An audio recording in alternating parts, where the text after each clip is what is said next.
सिर वाली चुड़ैल एक रात अपना खाना ढूंढते हुए हवा में उड़ते हुए जा रही थी। तभी उसको आम की खुशबू आई।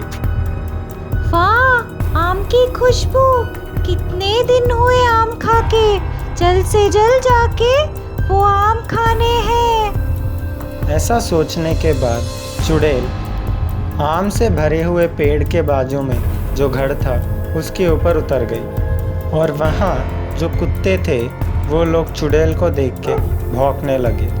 वो बिना किसी की परवाह किए अपने आम खा रही थी।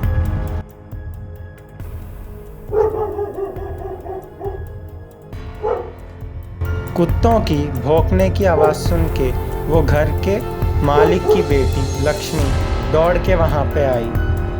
कौन है वो आम का चोर? अभी नीचे आओ।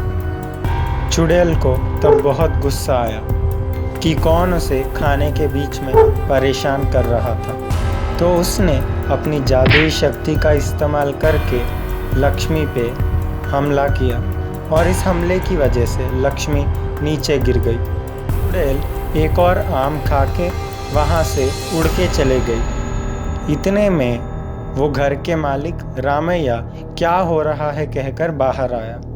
उनकी बेटी लक्ष्मी नीचे गिरी हुई देखकर, किसी ने मेरी बेटी को मार के गिरा दिया है, कौन है ये?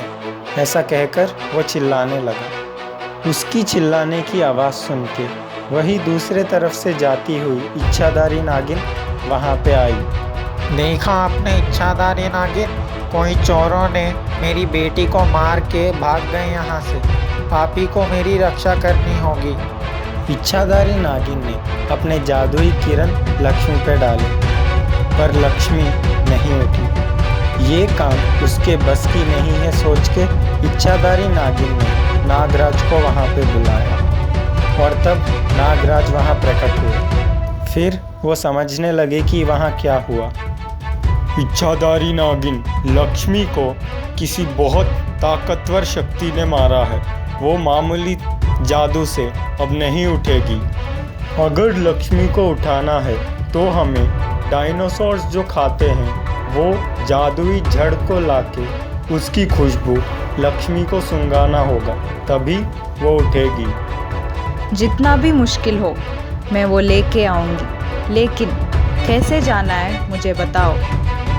कुछ हजार साल पहले धरती पे डायनासोर्स रहते थे।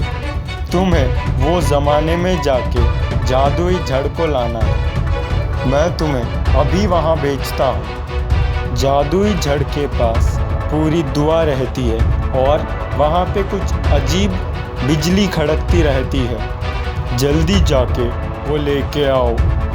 ऐसा कहने के बाद नागराज ने अपने जादुई किरण इच्छाधारी नागिन पे छोड़ी और वो वहाँ से गायब हो गई। एक बहुत अजीब सी जगह पे इच्छाधारी नागिन प्रकट हुई।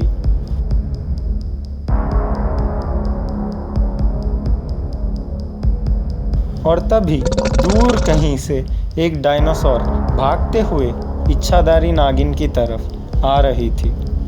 हवा में कुछ अजीब पक्षियाँ इच्छाधारी नागिन के सर के ऊपर उड़ रही थी और दूसरी तरफ से एक और डायनासोर उसके ऊपर आके हमला करने लगा। हर तरफ से अब डायनासोर उस पर हमला कर रहे थे। इस कारण वो और सहन नहीं कर पाई और बेहोश होके नीचे गिर गए। पता नहीं कहाँ से तभी वहाँ पे थोड़े लिलीपुट्स आए।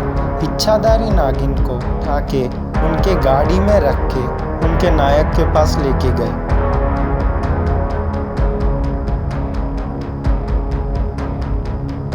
उनका नायक भी छोटा था, वो भी एक लिलीपुट था। ये अजीब नागिन को उस जादुई जड़ का खुशबू सूंघाओ। तब एक लिलीपुट ने जादुई जड़ को लाके उसकी खुशबू इच्छाधारी नागिन को सूंघी और वो एकदम से उठ के वापस खड़ी हो गई। तुम कौन हो? किधर से आए हो? और इतने बड़े कैसे हो? और आधे इंसान और आधे सांप कैसे हो? मैं इच्छाधारी नागिन हूँ। मैं भविष्यकाल से आई हूँ। मेरी एक लड़की बेहोश हो गई है। इसको ठीक करने के लिए मुझे उस जादुई जड़ की ज़रूरत है। कृपया करके वो मुझे दिला दो। बहुत मुश्किल से आए हो, जितना भी चाहिए लेके जाओ।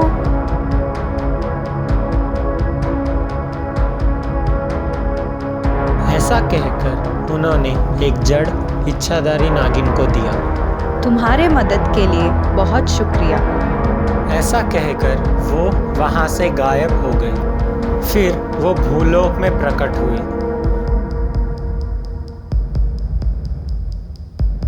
तब इच्छाधारी नागिन ने वो जादुई जड़ को लक्ष्मी के नाक के पास रखा।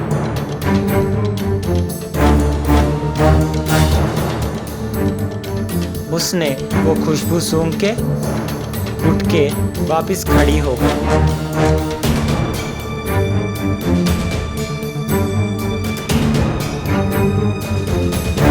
मुझे क्या हुआ था? तुम्हें कुछ भी नहीं हुआ है। डरने की कोई भी ज़रूरत नहीं है।